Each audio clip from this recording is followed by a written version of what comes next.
I don't got any tabs open right now. They were taking too long to load, and I didn't want to crash anything, so I just said, fuck, I'm not going to use the internet today. Going straight notes. I mean, I don't really look. This is going to be the day that I have to actually look at something on like my saved tabs that I don't have open now. It's going to be that with that. Because whenever I have it open, never fucking use it really. Maybe one every like 4 or 5 episodes. But yeah. Cool story, bro? Cool story, bro. All right. You want to do this then? This is Tommy. This is Jacob. This is Tommy and Jacob's mixtape.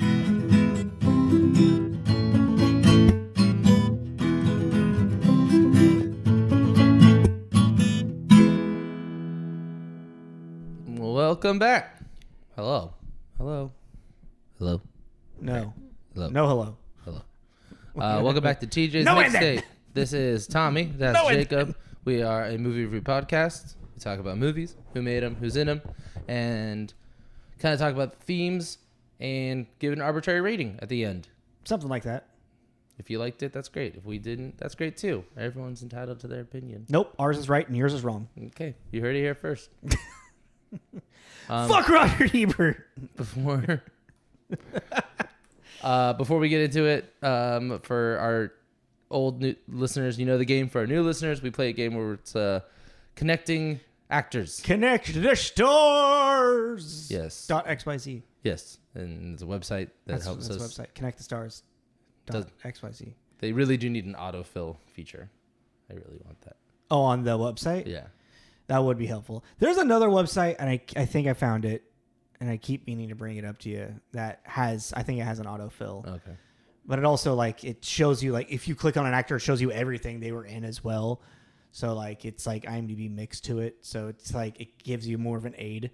I like this one because it's just kind of like, look at the person. What are they in? Yeah. But last week, we were trying to connect Idris Elba to Jessica Chastain, and I think that we got the same thing. Possibly. I mean, for those that are playing with us and you know, they're fucking in Molly's game together. They are, what's Molly's game? It's a Jessica Chastain-led movie. Molly's game from 2017. Yeah. Oh, I don't know. Oh, yeah, there he is right there on the cover. Which I found out after I made my connection. My connection. I looked on IMDb and just saw that they're both in that together. It's like, oh, well, there is no separation. They're in the fucking same movie together. Yeah. But to make it fun, what I did do was I got Idris Elba in Hobbs and Shaw with Jason Statham, who's in Snatch. Jason Statham's in Snatch with Brad Pitt. Brad Pitt's in The Tree of Life with Jessica Chastain. Oh. I got Idris Elba in The Dark Tower with Matthew McConaughey. Matthew McConaughey in Interstellar with Jessica Chastain. Ah, there you go. I was like, when I remembered Interstellar, and I was like, God damn, there's got to be, that's a big one. Jessica Chastain. Yeah, anywho. But, yeah. No, that's the first time that we've ever had a Connect the Star, and it's like, oh, they're just in a movie together. It was going to happen sooner or later. Yeah.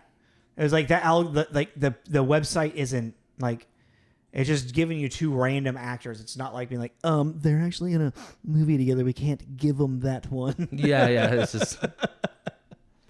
But yeah. So at the end of this episode, we'll pick 2 other actors, and then we'll start the game over, and let's get into it. So this week, what's up, dog? We're doing a detective paranormal movie called Dylan Dog, Day of Night.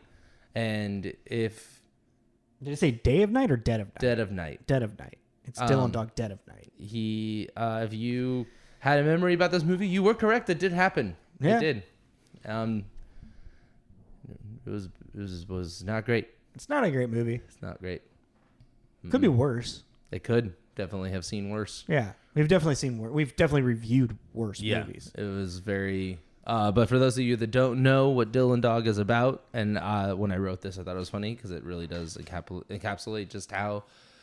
Okay, paranormal detective must stop an evil plot to eradicate the undead. Yeah, even just it's Constantine. The basic. It's how dare you? Tell me I'm wrong. Well, Constantine was a lot better. Yeah. At its core value, tell me I'm wrong, that it's not the same premise. You're going to look at me and tell me I'm wrong? Yes. Well, at the end there, the paranormal detective must stop a plot to raise the Antichrist. The end of the world. Yeah. But yeah, even just on boiled down to the most basic principle, writing that was really boring and predictable. And I was like, oh, well, yeah, that's what this movie was. Yeah. Well, and I don't know. It's a product of just someone looking at something and being like, I want it. I want that toy. It's just, yeah, it's in the long ever growing list of mediocre superhero movies. Yeah. Well, comic book. Yeah. Comic book hero movies. Yeah. And it's just. Really quick. So this came out in 2011, originally released in Italy, March 16th, 2011, and then in the United States, April 29th, 2011. Oh, weird. It's like its birthday. We just had its birthday. A month ago, yeah. Mm. Wait, no. Well, no, we're in March. We're in March. So Where like, am I? I don't know. So like 10 days ago or so. Yeah. 2011, how many movies did you count? 35. I like 29. Yeah. Yeah, and the last movie. Well, I thought it was interesting. The last movie that we did from 2011 was New Year's Eve. New Year's Eve. I was like, really? Somehow we just missed 2011 and all this time? Because New Year's Eve was like episode 177. I feel like the mid 2010 or there's 2010s, like this era right now, like around this decade. A lot of the big hit movies or a lot of the movies, just a lot of movies in general that we know of. What am I trying to say? A lot of the movies that we watched are like really big blockbuster hits and movies that we necessarily wouldn't really want to do a review of. You know, like Marvel movies, DC movies, Harry Potter movies, where this is like in the meat of that, all of the rise of the MCU. You know? Yeah. Sorry, I'm just like, it's weird because we did a lot of 2011 and 2010 and 2012. We just maybe 2011 just isn't a good movie year. It's not. It doesn't seem like it. We're like, yeah, we're good. Interesting. Yeah, another 2012. Huh. Well, Dylan Dog is, as we said, based on a comic book, which I was unaware of. But it's also comic book origins is very, very, very different. Tell us. Did you not do much? I'm trying to set you up for some talking too. But yeah, so created by Tiziano Sclavi, who is an Italian comic book author, novelist, all of that sorts.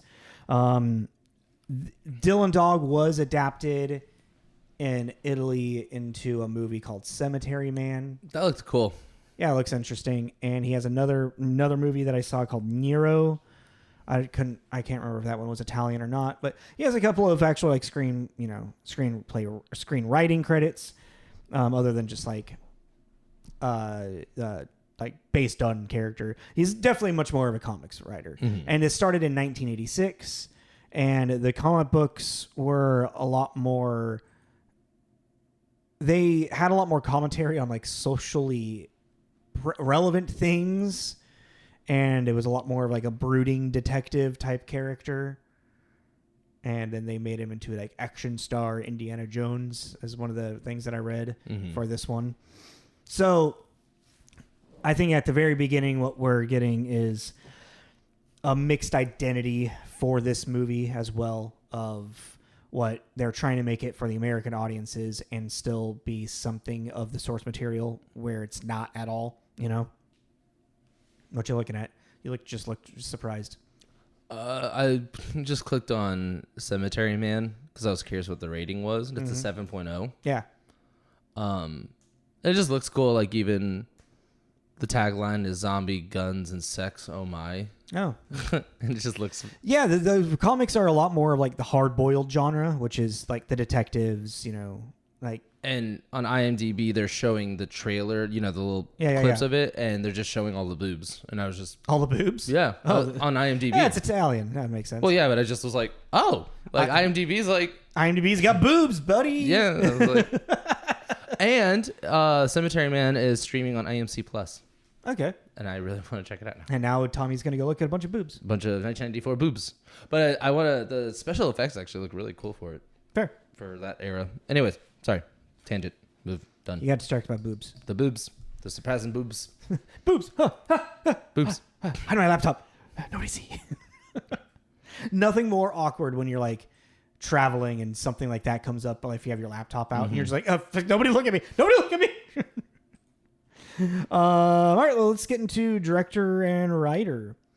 So this was directed by Kevin Munroe, who I find him and the writers, their careers, it seems like it was like going up on a roller coaster and then just somehow just dropped off. Well, because so Kevin Munroe started actually like his career as a storyboard artist on Hey Arnold. Oh, I didn't see that. Yeah. And it kind of did like he had stuff through Nickelodeon and like directed some like video game stuff, like minor stuff. And then writer director on the 2007 TMNT movie, that one of the animated Ninja Turtle movies before the Michael Bay stuff. And then directed the Ratchet and Clank movie, which I didn't know existed. It's pretty good. And then Troll, The Tale of a Tale, which I have seen like IMDb, like real IMDb or not IMDb, Instagram reel clips of that movie just being torn apart because the animation is just horrendous. Yeah, it looks pretty lackluster. Yeah. An epic tale of a tiny tale. Yeah. Yeah. Just, was it 2017? 2018, yeah. 2018, yeah. So it's just like looking at the quality of like his directing and everything of his projects. It's like it literally just went down, and then I haven't. Then last thing was 2019, The Fingerlings Show as a director. Yeah. I always kind of like whenever I see something like that, I just imagine someone getting a little weirdly like power hungry and just like ruining like relationships and partnerships and whatnot while doing a bunch of cocaine. I'm the fucking director of Dylan Dog. You are fucking name. Give me another line. And then we have our writers who we have unreleasedly talked about, completely forgot about, duo Thomas Dean Donnelly and Joshua Oppenheimer. I don't know if there's any relation to Cillian Murphy. But a writing duo, and what Jacob's referring to is we have one of our first test episodes was Sahara. Mm-hmm. We should just do that again. Really? Yeah, I think we should do all of that. I think we should do Slither again. And oh yeah, but I mean, I had a lot of fun with Sahara because of the lore and history to it. Yeah, but that was also we went a little crazy with that. Yeah. What was that, like 2.5 hours long? Something like that. Yeah. Too long. But yeah, Sahara and the Conan the Barbarian remake. Jason Momoa's. Yes, Jason Momoa's. I never saw it. Had you seen it? Mm-hmm. My mom and I watched it. Oh, yeah? Yeah. It's bad, yeah? It's this. I was going to say, is it this? Yeah. Is it this? I don't know, because even like, I enjoy the OG Conan, but I don't think it's very good. You know, the what OG I mean? one? Yeah, the Arnold. Oh yeah. Well, I mean, it's 80s. I think is it 80s or is very it 80s. Late 70s? It's early 80s. Oh yeah, 1982. I thought it was 70s for some reason. Excuse me. But yeah, it's fine. It's nothing. And then Momoa is a good Conan. Oh, that's fair. All right, cool. Just because of his size. Yeah, just Momoa, and he's not. And this is before he got the charm, quote unquote, that he has now. That's fair. Brooding and he was typecasted because of Drogo, probably. Game of Thrones. Yeah, he was. There you go. He was just Drogo again, or Drogo was Conan again. I don't know which came first. I don't know. The chicken or the egg. The dragon egg or the dragon. The dragon egg or the egg or the dragon. The dragon egg or the barbarian. No, The horse or the barbarian.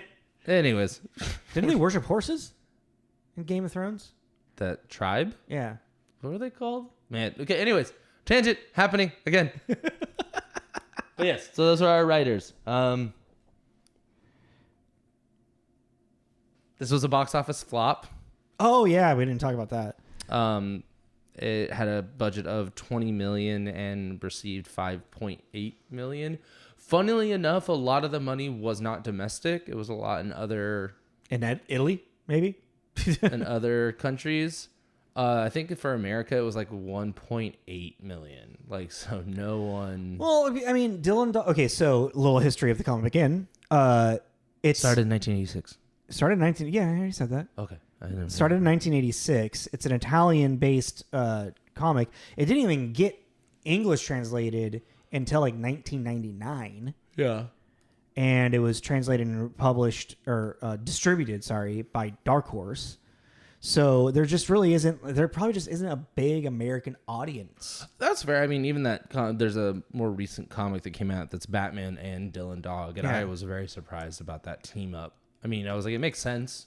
Yeah, it does. For their Same with Batman and Constantine, you know? yeah, but They keep comparing this to Constantine. Thought that was like, oh, that's kind of random to happen now. Still haven't read it, but You know what? Okay, so we got to think about when this was released. People our age watching it, you know, and when they're 16, you know, let's say 12 to 22 watching this and being like, that was fun. I liked that movie. And then started to get know Dylan Dog. And now in 2025, or I guess when that came out, it was like 2023, that crossover. Do you remember? It was really recent. yeah, it was really recent. Now that they're in their like early 30s, mid 30s, and they're comic book artists, they're like, I really want to see a Batman Dylan Dog crossover. Well, and then the content that was Dylan Dog just sounds incredibly more interesting. Oh, yeah. Than what we got. So the big differences on this, or should I save that until after reviews? Or after, yeah, because we haven't gotten to starring yet. Yeah, do starring, we'll do yeah. reviews, then we'll go into the differences between it all. So our Dylan Dog, the guy that plays the dog Dylan, the detective Dylan, detective His Dylan. name is Dylan Dog, middle name Dead of Night. Brandon Routh. Superman! He was Yeah. Superman. With in Superman Returns with some really distracting contacts. We've talked about him before in a movie. Scott Pilgrim versus the World. He played the super powered vegan Yeah. boyfriend. And I don't think I've really ever seen him in much other than like Scott Pilgrim and It's funny. Zach and Miri. He has that thing that happens is that like once you become a superhero, and it seems like the ones that maybe don't entirely take off all the way, then just become voice actors for superhero. Because now Brandon Routh plays the Atom a lot in DC projects. It's like he got clumped into superhero stuff because And he did now- one. I think that But it's like he stigma doesn't even is play- now ending. But he doesn't even play Superman. He plays the Atom, which I Yeah. think is really funny. Which I'm like, the Atom's cool. I mean, I don't know. I think the Atom could fuck up Superman. Did you ever see Zach and Miri make a porno? No. Okay. He has a really funny small bit in that. He plays Justin Long's boyfriend. He gives it's just really fun. Also starring Anita Briem. Who plays Elizabeth, who most recently in a show called The Minister, and I've now recognized her from Journey to the Center of the Earth. I never saw that actually. She's an Icelandic actress. That makes sense. Pretty blonde. Super skinny, pretty blonde, Yep. with a really buff back. Apparently with a very buff back. God. That was fucking funny. Okay, my favorite of the movie, Sam Huntington, who plays Marcus, who's our comic relief. Indeed. Also, in Superman Returns, he plays Jimmy. And he's in additional voices in Days Gone, which I just thought was funny. Yeah. But the thing that really blew my mind is Jungle to Jungle with Tim Allen. I had forgotten that had happened. That was a movie that I rewatched a lot when I was a kid. I did actually. too. Really? Yeah. Oh, I did that's too. funny. It's very slapstick. It's very slapstick, and it's also I don't know. It's got a fun story because of like him bringing his. It's very not PC today. I was like problematic. Well, to give the younger viewers that don't know have any idea what we're talking about, and maybe even the people our age that forgot about it, Jungle the Jungle is about Tim Allen is 90s focused on businessman. What? I just realized I'm getting two movies mixed together. Keep explaining it, and I'll say what movies I'm getting mixed together. Okay. Tim Allen is a 90s stereotypical focused on businessman, gets a call from an ex. Long story short, they had a child together that he never knew about, but she lives out somewhere in where? I don't even know. Some island with indigenous people. Yeah, some island. I can't remember. Yeah. Some island with indigenous people, and the son has been raised amongst these people his whole life, so he himself is now enthralled within the culture of the indigenous people, and then he brings them to the big city and the concrete jungle, and then hijinks ensue, and it has little Sam Huntington running around in like a loincloth with his war paint face painted, shooting shit with a blow dart and his pet tarantula. And it's what is the actual like conflict of that movie? Do you remember? His kid's a wild child running around causing issues. Okay, so I was getting that confused with another movie that has Chevy Chase and Jonathan Taylor Thomas in it, and Chevy Chase is the stepfather, and he's it's set in Seattle actually, but there's this whole like camping trip at the end of it. That Man of the House. Yeah.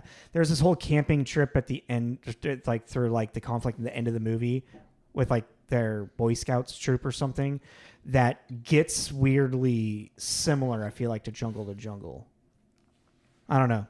But I just started blending those two movies together for some strange in my brain, and I can't separate them. Googling movies like Jungle to Jungle, it's wild. The results are wild. Do you need to turn on safe search? It's like wild. Like movies I forgot about, like The Indian in the Cupboard. Oh yeah, that's a great movie. Yeah. It's wild. It was a different time. Monkey Trouble. Monkey Trouble. It's just the first kid. I forgot that one. I mean, yeah, we're looking at kids movies pretty much. Mm-hmm. Blank Check. That's a problematic movie. 30-year-old woman kissing a 12-year-old boy. Excuse me, sorry. What? Did something beeped? It wasn't me. Okay, so and then we got our villain in the movie of Dylan Dog, Taye Diggs. Oh yeah, I forgot we're talking about Dylan Dog. Taye Diggs. Going into a banter all of a sudden. Who plays Vargas? Equilibrium. Yeah. He's in House on Haunted Hill. Did we review Equilibrium? No. We just talked about it. Chicago. The movie Go. Rent. Mm-hmm. I had two shout-outs. Peter Stormare and... Oh, I don't know his name. The wrestler? Yeah, Kurt Angle. Kurt Angle? I couldn't remember who my second shout-out was. I should have had... No, you actually know you helped me with that. Because I was like, who the fuck was my second shout-out? it's the Constantine connection. Again, the one I actually needed the internet. Peter will just do anything, it seems like. Yeah. It's like, which I don't mind, because I like him. You want me to play a big mafia badass or owner or whatever? Yeah, sure. Ringleader? Do it, yeah. Well, we just need someone that's really good at, like, hiss talking. Yeah. Is Peter doing anything? We need someone that's a lot of the time. But, yeah, so that's everybody. So let's get into reviews. Yep, so... Wrong page. Wild scores over here. Mm-hmm. IMDb... It's got a 5.1. Makes sense. Mm-hmm. Let's play a game. It's called This Tomato Meter is So Low. How low is it, Tommy? 18%. Lower. 12%. Lower. 7. Lower. I'm done. Okay, 5. 5%, huh? 5 tomato meter. Jeez. And then a 29% popcorn meter. So I actually kind of see that. I could see some people just being like, enjoying the movie, because we did enjoy the movie. I liked Marcus. It's not a good movie, but it was, I'd never have to watch it again type thing. But, Yeah. there was it was coherent-ish.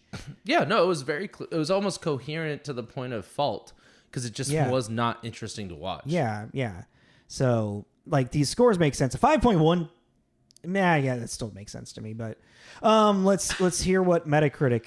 So Metacritic comes to a 31, which is generally unfavorable. That feels a little bit better, more accurate. With 0 positive, Oh man, 4 mixed, and 6 negative.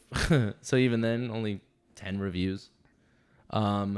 With a 50 at Variety by Dennis Harvey, Dylan Dog isn't a terrible movie, just one that feels like a tepid mishmash of secondhand concepts, never developing a distinctive atmosphere or unique personality of its own. Show's over, guys. Yeah, that's it, right? Like that's it. That's pretty much all we're gonna say for the next half hour. And then at the one negative I wrote down by Robert Abel, who gave it a 30 at LA Times, brings vampires, werewolves, zombies, detective noir, and spoofy comedy together for a murky genre gumbo with barely any flavor. Yeah, same thing as the first one, pretty much, just with more florally language. Florally? But it's like, I mean, it's one of those kind of bummers of a movie because it has everything to be a cult classic. Yeah. But where it really drops the ball, in my opinion, is our two, I guess, leads. 100%. Brandon Routh and what's her name? I totally forgot already. Anita Briem. Anita Briem. They are just so... It is some of the worst performances I've seen in a movie, actually. And it's like... They're droll. They're boring, and they're just not You know really... what it kind of feels like? Is that... It almost as if the editing and the director just chose the wrong cuts. And then also just like this whole like... so tired of like maybe whatever is happening that they're just like they are literally phoning in performances. Like what is it? It's Brandon Routh earlier at one point is like what does he say? He's like, no, stop. Yeah. No, don't. My boy. My boy. Look what they done to my boy. No, yeah, it was towards the end, and it's the big, It's this climactic scene of like it's when the heart of Belial is about to be summoned. Belial is about to be summoned. Yeah. This end of the world apocalypse monster, and my boy. Brandon Routh. No. Yeah, it was. Oh my God, they're gonna eat her. No, and then they're gonna eat me. It's kind of like, I'm wondering too, because I just rewatched Superman Returns, and I've always liked that movie. I think that I think the idea of doing a reprisal of that original series was really interesting. Don't think it panned out very well, but I thought it was an interesting idea. And then, he got the role because he looked so much like Christopher Reeves. Yeah. It was kind of crazy how much he looked like him. And even like Kevin Spacey's in that, and Kevin Spacey is playing Gene Hackman playing Lex Luthor. It's just a really weird...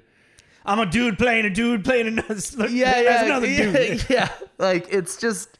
That movie is wild. Anyways, I went on a tangent about that, but I just rewatched it, and that movie's wild because it's this weird modern day thing. It's kind of interesting to watch from a review standpoint. But anyways, but Brandon Roth, that Superman, that 70s Superman can be very droll and boring because that Superman at that one that we're basing him off of is very boring. Well, that era of movies as well can be very... Well, but it's Brandon Roth playing Christopher Reeves playing Superman, and just Superman had not yet, to at least in the normal public's eye, had really developed that much as a character. Superman in the OG days was pretty straightforward, black and white, boring character. So it worked. But then you get this guy, this other comic book guy, Dylan, who's man with troubled past, noir detective that's going to narrate. I gave up on my past of the dead. I'm gonna make up puns. And the only thing that really saved this movie is Marcus, because and they should have leaned into it a little more, but he's the one kind of pointing out the ridiculousness. Yeah. But it's kind of like he's written as almost one of the audience members pulled into the movie. Like that scene where he's like, "You're just making this shit up as you go, huh?" You know, and you're like, "Yeah, it feels like that." They're really like just to improv something. Yeah. And it's like, it really does feel like... What does he say while when he has malpractice or something? This is some serious malpractice when he turns into a zombie. Yeah. Like, he was the best thing about that movie. His comic relief was, Stay calm. Just stay calm. Just stay calm. That's the one thing they nailed. Kind of like in The Mummy, Benny. Like, Brendan Fraser and Benny. I can't remember what his name is. But what's his name? The actor? Rick and Benny's interactions are great, and that was just kind of what Marcus was. He was just kind of like, look who has all the horses. Yeah. Look who's on the wrong side of the river. And it was like that. But then it's like, you had Marcus and he was talking to a brick fucking wall. Mm-hmm. Know what he was? Do you have more reviews, just so we know? No. Okay. Speaking of Scott Pilgrim. He's great in that. Brandon in Dylan Dog was Chris Evans from Scott Pilgrim. Huh? That's hilarious. Hilarious. Chris Evans in Scott Pilgrim, like that whole vibe was kind of what he was doing. I think you're giving Brandon Routh too much credit in this movie. Chris Evans was interesting in Scott Pilgrim. No, because it was funny. It was a joke. It was the joke on the action hero stereotype. Yeah. This was him actually just trying to do it, or just that. I don't even fucking know, man. Well, okay. So really quick, the differences between the comic books and this movie, small but big. The biggest, so it was again released in Italy, but it's based in London. This movie is set in New Orleans, where the dead can go to survive because New Orleans doesn't see. This could have been Vegas. It could have been like... Yeah, but New Orleans has a real history. Swampy feel to it. Well, it has a real history with the supernatural. That's true. Yeah, I had to think about that. Yeah. The sidekick played by Sam... what was his name? Max in this? Marcus, sorry. Thank you. In the original, he's literally like a Groucho Marx ripoff. Like he's depicted like Groucho Marx, acts like Groucho Marx. Is pretty much. I think his name is Groucho. Mm-hmm. Groucho Marx. It's just Groucho Marx, pretty much. Not a zombie though, if I recall. So there's where that he is supposed to be the comic relief sidekick. A really funny one that people decided to point out was the Volkswagen. The colors were inverted in the comic. And the comic white with a black convertible top. And apparently some people had a big deal about that. Yeah, of course they did. Are you not watching the movie? Like, that's your problem with changing Dylan Dog right now? And the biggest one is the more insightful-ish, introverted, brooding detective that Dylan Dog was, and then they made him into this like kind of caricature of an American action hero in this one. And really, the biggest problem with this movie, in my opinion, is the fact that Dylan Dog does nothing. He doesn't save the day. He doesn't have a hero's arc. He literally just, I guess I gotta start doing my job again. And then kind of flanders around. And then, like, the Rocketeer falls into the area that he needs to be. That's a good one. That's a good comparison. I forgot we did the Rocketeer. It falls into where he has to be, but does nothing really to prevent it from anything happening. Yeah. If anything, lends them the ability to do the thing more. Know what it is? It's not in a, and I don't mean it in a complimenting. I just mean, oh my God, it's like Indiana Jones too. I was going to say it was like the new Batman. It's like in the sense of he's a detective, but he's always just one step behind. Yeah. Like he's never, it's like, no, you're detecting, meaning you're supposed to know. You're figuring it out. Preemptively. Not being like, following the trail. I almost had it. It was right there. If only it was just, they weren't one step ahead of me, man. Yeah, it's like you're not a very good detective. You're supposed to get ahead of the game. And that's the thing too, is this whole world we meet is kind of like this. Oh man, here comes Dylan Dog, big bad Dylan Dog. I thought you were out of the game, Dylan. It's like I heard you retired. And he's not good. There's never once, and it's like that is kind of this movie too, is that there should be this level of like fantasy to the point of we should at least, or like, I don't know, the idea that the fall from grace or something like that, which they do verbally tell us, but we never see anything that really shows at any point was he ever good at his job. Yeah. He seems really bad at his job, and he's supposed to be the peacekeeper between our world and the undead world, and also the peacekeeper within themselves as well. Yeah. And you're kind of like... And then he just gives up on that, and there's no predecessor to it. Like, who's his boss, superior? Yeah. Yeah. Like, and it's like, if this is like such a sacred thing that they need, where's the new Dylan Dog? Yeah. Where's the new guy? Like, you could have... Is he just cashing a paycheck without doing the job for like there years? You go. Yeah. I mean, or it's like, there you go. It's like rewrite or write it to where now there's this other guy or woman, this other person who is the new Dylan Dog, and they start butting heads, and lo and behold, they're a dirty cop, and they're being paid off by the vampires. I kind of thought that's where Anita's character was going to kind of turn and be revealed, not just as a monster hunter, which looking back on is like, wow, why did we not see that as a reveal? We knew that she was going to be some type of like twist, but like when he's talking to the undead guy at the body shop, great part.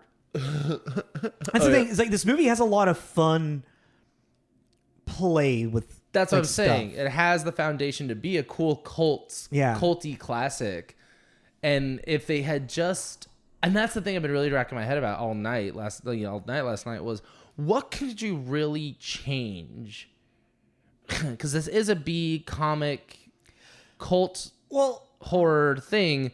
I just don't think they leaned into it enough. Well, the problem is that they they took something that has a little bit more of a serious tone from the original comic books, tried to make it campy, but didn't really change the heart of the characters. So then you got this really weird lost identity of this movie. I don't feel like this movie has a good identity. No, it doesn't. It's not comfortable in its own skin. Because you have this thing where they're literally leaning into this fun campiness, but the entire time it feels like the script is still trying to be serious. It feels like the script is trying to be kind of serious while the direction is trying to be super campy. It's true. So it's like it's pulling on it. It's pulling on it. It's pulling on it, making it thin. And that's actually, that's a good way to put that, because it does feel like this really thin. Well, and what it reminded me a lot of, and there's been, other reviewers and stuff that say this, but they're like, oh yeah, it's kind of like Buffy, or it's kind of like, and you're like, no, it's not. No, it's not. Only in the sense of, because Buffy was very campy and was, but also like very, and overly dramatic, and but like it was really, like a soap opera, but very comfortable in that realm. What it reminds me of is Vampire Diaries, Supernatural, the originals. True Blood. No, because even True Blood still like this is daytime TV. This movie is so much like the originals, but the thing with the originals, and because I have watched them, not because you're the expert right now, so the thing about those shows is they're so long running, and you meet these characters for so long that just by sheer force you start to care about them. Okay, yeah. Because you're just around them so much, and you see their growth and see the situations they're in, so you're just like forced at a certain point. You're like, oh no, Klaus, he's dead again. He'll come back with his moon ring that makes him walk in the sun. Anyways, alrighty then. But that's what I'm saying is like it really has this kind of convoluted thing. But with those shows, there's a big saving grace, because those are like the CW of vampire shows. Is their saving grace is that they're long running, and so these story arcs get really drawn out, and you get to meet everybody in it. But this was an hour and 40 minutes, right? Yeah, hour 50 almost. An hour and 50 of who gives a fuck. Like, funny moment. Funny moment. Maybe. It was really just that was witty. That was quippy. You know when you're not doing it well, when your comic relief is literally the only thing that is kind of chugging along. I mean, Taye Diggs as Vargas, I liked him. He was good, yeah. He was a cool evil vampire thing. Yeah. And like what I loved is he had a gold tooth. You caught me monologuing. He had right. It's like he's monologuing this all the whole movie. It was so Austin Powers. Get a gun. We'll shoot him. We'll shoot him together. Like it really was. You're like I get it. You're the big evil vampire, but just kill him. Just kill him. Because even then, there's another writing thing. There is no consequence for you killing him. If there was some because him being the peacekeeper, if there was some kind of you're already trying to destroy the peace with what you're doing. But let's say there was some kind of you wrote in there was some consequence to being the one that killed Dylan Dog, then sure, maybe like you'll set him up in a situation where he'll die, but you didn't technically kill him. Yeah, sure, whatever. Okay, but no, you're an evil vampire that's trying to rule the world. Rip his fucking head off and call it a day, But the thing that eat your heart. The Taye Diggs thing that killed me is he had a gold tooth, and then when he went all vampire mode, the gold tooth got long, and I don't know why that irritated the shit out of me. Really, I thought just like in the fun aesthetic and eat the carrot, you would have just appreciated that. No, what I would appreciate it if he had the gold tooth, but it was just always one side was always the vampire tooth because it wasn't his natural tooth. I see, and then the other one grew out. But that was like his flex to show the. But you don't like magic gold, magic. No, magic gold tooth thing. No, but I just thought it would have been a cool look. Like if he was smiling and there was one gold tooth and then the other one grew out when he was getting ready to feed or whatever. Whatever. That is super splitting hairs on what's important about whatever the fuck. Yeah. Whatever the fuck this was. And then that's the thing is it just had these elements that were cool, but by the time that you were getting ready to kind of settle into the campy cult following thing that it was there, they rip you out of it. Like the body shop. That's a really funny scene. It's really funny. Really dark. It's really morbid. And then you get to the dialogue. And then it just ruins it. Yeah. Like the only time that you're sitting in this kind of weird, awkward grossness is when Marcus wakes up as a zombie and they're talking to the morgue workers and stuff. That's actually a really great scene. That's a great scene. Like him coming to terms and then passing out and, or like that whole thing is great. But yeah, once you get to the dialogue and when it's really Brandon Routh heavy, it just really... voiceover, the noir voiceover. God, it's annoying even when it's done well. I will disagree with that one, but I see why you would think that as well. If it's done well, I don't mind it. Oh. Like old school Maltese Falcon, old school noirs, it's done super, super well. Well, I mean, like even a movie that is a well-received movie, like Blade Runner, it drives me nuts. Or even I started playing Nobody Wants to Die. Remember I told you about that? It's and it does it in that too. And I think it's done pretty well because it's Blade Runner the game, or it's Blade Runner meets Altered Carbon the game. Yeah. And same thing. I cannot fucking stand that it's noir. It's just an old trope, It's back to the Batman. It's that. I cannot stand. No one understands my pain. I don't know why. This emo kid bitching and moaning. It's just, I can't. Anyway, sorry. And then the dame showed up. I knew she was a dame because she said she was. Because she was wearing a skirt and heels and... Her lipstick was smeared and she had been crying, I could tell. Yes. She cried like the day my mother did when my father left. Like she's like, shut up. I could tell that she needed a cigarette. Just solve the goddamn murder. Shut up and solve the murder. Well, I mean, I think going, like, when you go back into the, like, 30s and 40s, watching a movie like The Maltese Falcon or, I'm drawing a blank some other ones. I think Sunset Boulevard. I don't think so. It's like there's a charm to it because then is like when they were kind of like introducing it and using it, and it was kind of like a fun way to explore this new noir like genre because it hadn't been done yet. But then it just like kind of got overdone, and then it kind of became a joke on itself. It kind of became satirical. Yeah, and then like I feel like I will say in The Batman, it's one of the better uses of it that I've seen in newer movies. Well, as we're but it still gets a little bit too much. But in this movie, it's so much, and it's like it feels like almost like an afterthought. And oh shit. Well, yeah. I mean, maybe we should add that in here. And there's literally moments where he's like in the narration, in the voiceover, revealing what he's about to find. He's like, oh, and then it's like I went to go visit blah blah blah, and I found her dead. And then he walks in and like, oh no, and then it's a dead body. You're like, why did we hear it before he even entered the building? Well, it's also like that whole thing that forgetting Sarah Marshall. Hard to win a beauty pageant without a head. You know, he's doing that. You know what they say about zombies. Can't do much without a head. You know, it's just the tagline to the NCIS shows. Yeah, that thing. And you're like, the one-liners. Well, I think that's what the thing with the noir and kind of what you're saying about the Batman thing, the noir thing, the noir narration thing. When they do it, it really does always feel like an afterthought a lot of the time because I always feel like it's in a weird place. And kind of what you were saying, like right before he discovers the body, he mentions the body. And I think that's why I don't like it. I find the placement of when they do that very bizarre. Mm. But like the Batman does it well. Because what they're doing within the Batman, I'll say, is they're treating it like it's a diary entry. And it is. Yeah. And so with a lot of these other ones, it's like we're getting his fourth wall breaking perspective.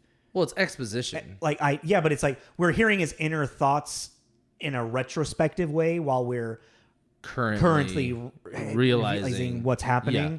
So it's like in the early noir stuff, it is more like an inner dialogue. Like we're hearing the inner thoughts of the detective. That's what we're doing. With this, and where it's became the joke is that it's more retrospective and not in the moment. And then nowadays when it's done well, like in the Batman, it's realized like, well, where would this voiceover come from? It might be an actual retrospective because it's maybe them writing their diary and now we're hearing their thoughts, or it's their diary of them thinking about going into the moment, you know? So it's like an actual like tool. They found a way to make it as a coherent tool inside of the narration device. Well, but that's the thing too about this movie is that the lack of identity and everything. It never creates a world that feels as if it actually could be living, like it actually, you know, or it could be undead, or the living dead. And that's like a big problem with this too, is that because of these weird little, like the beats of things, the editing. Well, we're going to go to a zombie colony. Oh, what's a zombie colony? It's where zombies put other zombies when they're getting a little too feral. Yeah, well, there's also like on top of that is how the editing of it goes and stuff. Like when he's explaining to her about werewolves, like he's at her house and like he's like, I think it was a werewolf or whatever, and then like it cuts to him climbing up a tree and he's now explaining that werewolves like trees. Use trees because they're from forested areas. And then it cuts back to them inside, and like the dialogue is continuing as if it's like he's like in the middle of they're in the house. We got to go find. It might be a werewolf. And then they run outside. Werewolves like trees. Pause dialogue. Run back inside. Yeah, it's because of you know. It's like this dialogue is it's a continuous thought. With split into three different parts, slow locations, yeah, and it's not good editing or storytelling. It's so like I want to make that into a bit. Actually, I want to record that. Like, hold on, come outside. I'll finish my thought now. Even if you dive into it, or even that too, that whole werewolves like trees. You're like, what? Yeah. And he's like, yeah, werewolves. It's like your drunk uncle. Werewolves. Drunk history. Werewolves like trees. Oh, really? Why do they like trees?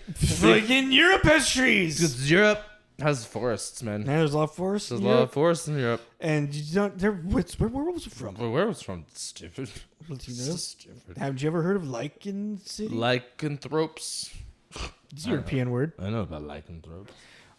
Aren't we speaking European words, Uncle? But like that's a perfect example. And then the zombie prison thing, and they kind of mention like, well, we want a big. It just all feels lazy because even then it's like, yeah, well, if zombies, and that's what it is. It takes liberties with kind of and granted, these are all mythical creatures, and you can do whatever you want, but they take liberties with these things that are kind of ironed down tropes that are like, okay, if you're gonna make a zombie thing, zombies, you have your slow zombies, you got your fast zombies, you got your rabies virus, so on and so forth.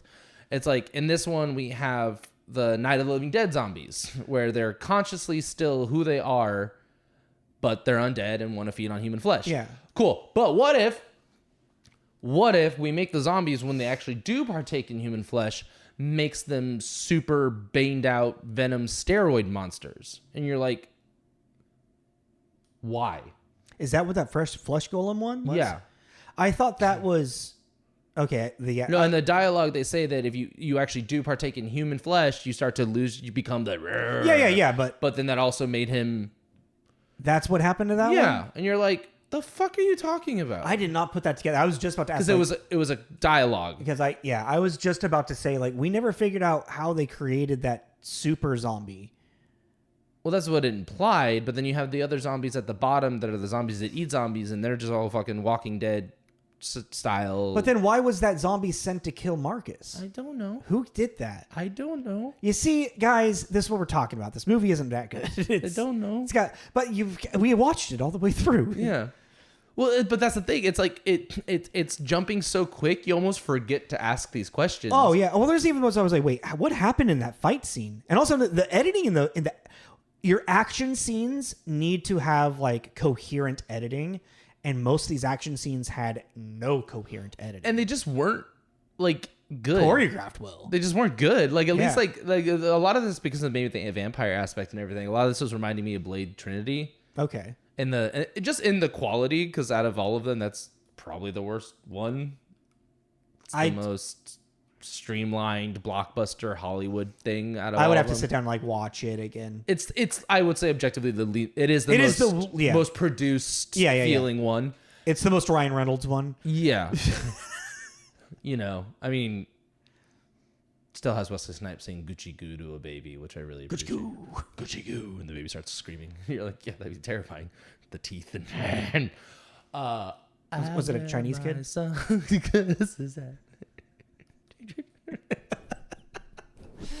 Oh, was it Snipes? Did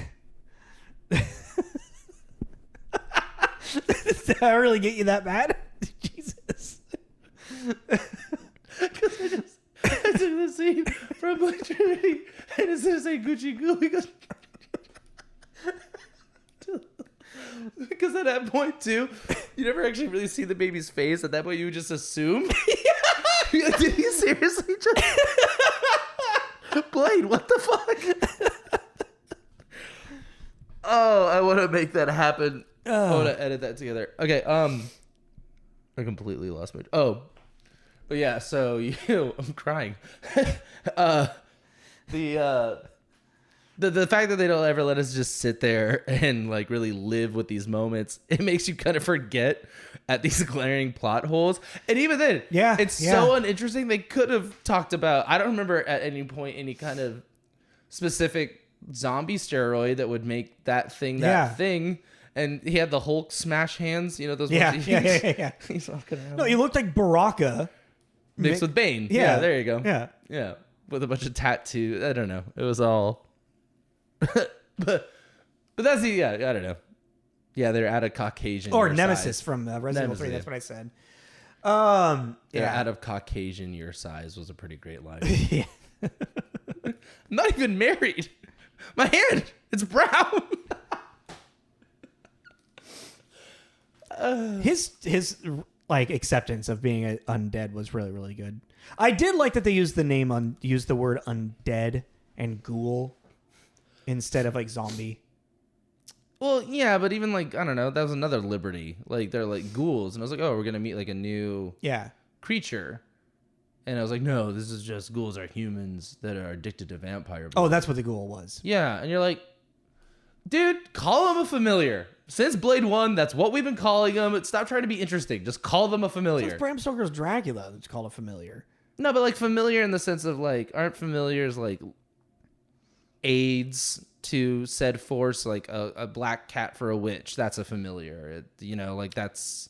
Yeah. Like Salem Yeah. from Sabrina is a familiar. But in the term of vampire, vampire... I mean, Renfield was his familiar, technically. Did he ever call him a familiar, though? No. That's what I'm saying. Like, coining the term of bitch-ass little human that works for vampires. That was definitely not coined by Blade. No, but, like, in the popular, the codex of vampire movies, I think Blade really pushed that familiar, with the tattoos and shit. I don't know. I could be wrong. I think it was way before that. But that's my point. My point is, you know what a fucking familiar and vampire? Do you know what it means? You know what it means. Stop calling them ghouls. I'm not familiar with the word familiar. I'm just being an asshole. No, I'm looking up ghouls. Oh, ghouls. Ghouls. A ghoul is a mythical creature often depicted as a demonic or undead being that roams graveyards, feeds on corpses, that is associated with death and the macabre. Yes, you fight these fuckers in The Witcher. Yeah. And so, like, taking that, a ghoul, which you're like, oh, cool, we're going to see a new... Because all we saw was vampires, werewolves, and undead. Zombies. Yeah. Right? That was kind of it. And then ghoul. We saw a couple ghouls, whatever. We saw that guy sucking the blood. Yeah, it's like, no, they're drug addicts. They're not ghouls. They're addicts. Like, it's a parable for a heroin, Tommy. It's just not, I don't know. And heroin addicts look like ghouls. That honestly really bugged me. That's fair. They call them ghouls really fucking bugged me. Yeah, a demon-like being or monstrous humanoid, often associated with the graveyards and consumption of human flesh. That sounds dope. Let's put that in the movie. Yeah. Not fucking... Sorry. That was really insensitive. We can go out to Straight Corner and find one. That was really insensitive. But I don't know why that... Yeah. I mean, that's fair because it's not like traditionally what we know, identify or know as a ghoul in a fantasy sense, And it's, the things that they take a little bit liberties with. But that's not even like the worst thing of this fucking movie. No. The movie really is that our two leads just aren't very interesting. They're really bad. It's also... also... like they phoned it in. Their love part is forced. Yeah, but... It's literally this moment like, pretty girl and pretty man, they have to hook up. Yeah, well, that's why I was like, I don't care about that anymore because it's just like in this era that it's we're such a talking trope, about. Yeah, it's gonna happen. Yeah, she's really pretty. Your ex-girlfriend, your dead girlfriend. Yeah, and she's just going around roaming around his house wearing his clothes, and he has no red flags. And I'm like, you just come home and she's wearing your shit, dude. And it wasn't even like, oh, I borrowed sweatpants and a t-shirt. I need to wash my clothes because I've been here for 3 days wearing the same clothes. Yeah, but it's like she's like doing she's doing the post-sex thing pre-sex. You know what I mean? She's wearing his shirt and nothing. I'm assuming nothing else going on. Doing the post-coital to the pre-coital. Yeah, like that thing. And I was just like even was her whole thing Dylan being into her. I still think that you would like be taken aback by it, even if it was someone you were really into. Yeah, not being like mean, but like, oh, okay, you're doing that. Was her whole thing to lead Dylan to get the heart of Belial for her? Yes. She also, you caught me monologuing. Yes, she. Oh, did she monologue? Was I checked out at some point? You just totally. I think you were just literally watching the moving pictures. I might have been writing notes down. Yeah, she she wanted Bilal to kill all the monsters. It's Belial. Whatever. It's like it's just really quick. We watched this on Prime and subtitles. It was Bilal, but it's actually spelled Belial, and they say Belial in it. Oh, so you're just okay. Yeah, got it. yeah. Balail. The big bad bee, to kill all the monsters, and even with his big reveal and everything, they dropped the fucking ball. What do you mean? The whole deal was that he serves a master and he will do what the master says. And then 30 seconds into being resurrected, he's able to kill his master. He's able to throw his master and hurt his master. But then it's revealed when the master gets hurt, he gets hurt. Oh, yeah. They completely dropped the ball on the big bad guy thing, too. It actually, I always used to hate the first Blade because I hated that whole blood god thing at the end. I just didn't. I don't know. Talk about JRPG shit. Yeah, it was real. I don't know. I just never really liked it, but it was fine. Like, you know, over the years, and I was like, man, I really thought that Blade dropped the ball with that whole thing. Mm-mm. This one, they really dropped the ball. And like, is Taye Diggs dead? Is Vargas dead? yeah, that's never really like mentioned as well. He's they naked. pull the fucking cross out of him, and he's like, Oh yeah, now they dropped the ball, and then he gives it to the werewolf, Wolfgang. for them to protect. You're the middleman. It is very clearly told to us earlier in the movie that you are an impartial player in this whole thing. Yeah, And that so you should have the big nuclear bomb that can kill all the undead, and you should be in charge of stashing it away. So don't give it to the werewolves who have had beef with. He's just not good at his job. That's just really what it is. He's just not good at his job. He's just not good at his job. He's bad at his job. are you bad at your job? Call us on Instagram. What is it? No pulse, no problem. Oh yeah. I remember liking it more when I was a kid, but like you said, I was in that age, you know. Yeah, 2011. So what you would have? Like 17, 18. I mean, but did you watch it? Did you watch this when it came out in theaters? I couldn't fucking tell you. That's fair. I have no idea. I saw it. Yeah. When you were late teens, early 20s, maybe. Yeah, because I remember just being like, oh, the dude that played Superman is in this other. Yeah. And like, oh yeah, I guess that makes sense because I was really into this style, like the Spirit, 300, Yeah. Sin City. I remember going to see this thinking it would be something, and I guess it kind of is in a sense. It's not stylized. campy-ish. It's campy like the Spirit or It's Spirit. That's the only one out of those movies you just said that are campy. what else did I say? 300 and like, and that's a very different kind of movie. Well, there you go. So it's the Spirit plus no, because even the Spirit's a detective. I was gonna say Spirit plus Sin City, but no, Sin City is also very different. Sin City and 300 are closer in. Yeah. Yeah. One of these things is not like the other. One of these things doesn't belong. I still gotta watch the second Sin City. Oh, A Dame to Kill For? Yeah. It's all right. Yeah. If you like the first one, you'll enjoy the second one. Yeah. Jessica Alba goes crazy. That's cool. That's cool. Are we done? We're a little over an hour, so Yeah. We can be done. what do you want to give it? 1.5 or Really? 2? I was thinking a 2, mainly because after everything we just said, talking really dog shit about this movie, it's weird how the story does go beat to beat coherently in its own way. There is moments where like, wait, did that just happen? Yeah, that's how that happened. Is that really how that happened? Okay. You can follow it. It has a beginning, middle, and end, but Dylan Dog has no character arc. That's the thing, is that they set up like this thing, like how he's like, he stepped out of being this detective for the dead or whatever, what the fuck it is, and now he just wants everything to stay the same. And I made a note. I was like, oh, so he wants everything to stay the same. His arc is going to be learning to accept, and I guess that's what it is. He learned to accept his role as this, in between of the dead and the living and the undead again, There's his character arc. By literally watching him fail at his job and be saved Deus Ex Machina style by a bunch of werewolves killing the monster hunter that revived Belial. Yeah, we got pretty over her getting beat to death, didn't we? Pretty Yeah. quick. Well, like Aragon, we gave a 1.5, but then it jumped back to the Shadow and the Rocketeer. Both the Shadow and the Rocketeer, we gave a 2.5. We gave the Rocketeer 2.5. Yeah. We gave Rocketeer a 2.5 for the effects and like the vibe of it. I remember we bumped it up a little bit because it had a aesthetic to it that was very, like, yeah, granted he had the same problem, but like the costume design and just the whole vibe of the movie, that kind of golden age bullshit. Yeah. Or quote unquote golden age bullshit. Aragon just was not good. And it had a lot more laughable moments of just like ridiculousness. Like, I can't believe they fucking made that. Yeah, and then Aragon looked both high budget and cheap at the same time. Kind of like Warriors of Each Virtue. Yeah, exactly. I'm like, now, man, Aragon, we probably should have given it 2.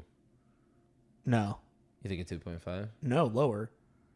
We gave Aragon the perfect score. A 2.5? 1.5. We gave it a 2.5. We gave it a 2.5? Yeah. Oh, my God. So I'm like, dude, where were What did we give a 1.5? I thought you said what did you give a 1.5? We're back. Wait, maybe you're right. Did I totally fuck that up?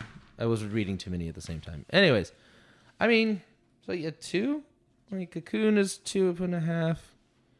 Fried Green Tomatoes, we gave a 3. Bucket List. Where is it? I don't know, man. I lost it. I lost it, and I like it. I'm okay with a 2 on this. Okay. A 2 feels... Okay, no, yeah. Aragon, we gave a 1.5. Yeah. Okay. Yeah, okay. So let's give it 2. Let's just go with 2. Because in the Rocketeer, we gave it 2.5. Yeah. Yeah. Cool. So, Dylan Dog. 2 out of 5 carrots. And then let's see. Where's the Connect the Stars? Connect them all. Connect them all. Gotta do it. Gotta find them. No. Kate Winslet to Sandra Bullock. I feel like that might be easy. No. One more reroll. If you want to. Okay. Anna Kendrick to Jennifer Connelly. Yeah. Anna Kendrick is in Pitch Perfect. Jennifer Connelly. I feel like I just watched a movie with her. Or no, I was just talking about her at work, I think. He's just not that into you. I guarantee there's going to be a connection between the two. He's just not that into you? Okay. What if it's Twilight? Because Anna Kendrick, as she slightly remembers, is in it. It's wild. It's so funny. I was going to, do you want to commit to the other movie now, or do you want to splice in the other 2? No, I would rather keep up, stay with the theme. And, Okay. Because, in a sense, we can kind of do, a compare and contrast. Okay. You know? Yeah. So join us next week for Odd Thomas, one of my favorite supernatural. It's another detective supernatural thing. But this one, I do remember being better. I haven't seen it in a long time. So it'll be kind of like a fresh watch. And it is starring the late Anton Yelvik. I actually don't know. I don't know how to pronounce it correctly. I don't. I just call him Anton. I just need to look at it. I don't. Yeah. But yeah, that's one how it's spelled is what I mean. I just need to look at it. That's one of my favorite, and I adored him. Oh, he was a wonderful actor. Yeah. I was really curious where his career was going to go, and his whole thing was really crazy and tragic and very very sad. Yeah.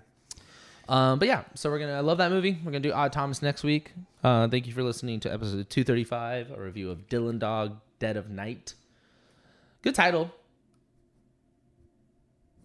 Sounds good. Dylan Dog. Where did they Dead of Night? That's I don't know. Every other thing that we've read is, or that from its source material is just Dylan Dog. Well, Dylan Dog, Dead of Night sounds like the crappy sequel, right? Yeah. Like Hitman Agent 47. You're like, yeah, he's Agent 47. You just said it twice.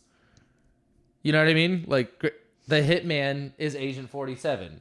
But there's more than one Hitman. Yeah, but we know what you mean by saying Hitman. We know you mean Agent 47. Punisher Warzone. Like, get the fuck out of here. Should we just do an entire episode of us making fun of sequel names? Well, you know what I mean, though. That's straight to DVD kind of sequel thing. Yeah. I guess it'd be now straight to streaming, but yeah. Dylan Dog, Dead of Straight Night. to VOD. Dylan Dog, Dead of Night. The sequel to Dylan You wouldn't Dog. steal someone's internet. Teenage Mutant Ninja Turtles, Teenage Mutant Ninja Turtles, Secret of the Ooze, Teenage Mutant Ninja Turtles, Turtles in Time. That's the worst one, I think. It's not called Turtles in Time. What is it called? I forget, but it's not Turtles in Time because that's the name of the video game. Oh, is that what I did? Yeah. That's also going to be hard to find. I think that might just be Teenage Mutant Ninja Turtles 3. There you go. Oh, wait. Yes, Teenage Mutant Ninja Turtles, this YouTube video. Teenage Mutant Ninja Turtles 3, the movie that shall not be titled. Yeah, I literally think it's just it's 3. Like TMNT 2 was Secret of the Ooze, and then they just didn't even do it. Fuck it, which I appreciate. That's fucking funny. 1, 2, 3. No, it's Teenage Mutant Ninja Turtles, Teenage Mutant Ninja Turtles 2, Secret of the Ooze, Teenage Mutant Ninja Turtles 3. I appreciate it. They're like, fuck it. Like, we made a mistake. We can't undo Secret of the Ooze, but we can not call this. Just call it Teenage Mutant Ninja Turtles. It's already a mouthful. Why are you adding more to it? Teenage Mutant when Ninja Mikey Turtles, goes back to Japan. The Secret of the Ooze. Teenage Mutant Ninja Turtles 3 in Japan. Back to Japan. Mikey's adventure in time. Back to feudal Japan during the... Anyways. We need to wrap up. Please follow us on Instagram and Facebook. All our promos are on there so you know what's coming up next for our next upcoming reviews. And comment, tell your friends, share it with them on Instagram if they like movie stuff and you think they might like us. We'd appreciate the word of mouth internet thing. Give it this all. is Tommy. This is Jacob. It's Tommy and Jacob's mixtape. Ha ha. Teenage Mutant Ninja Turtles.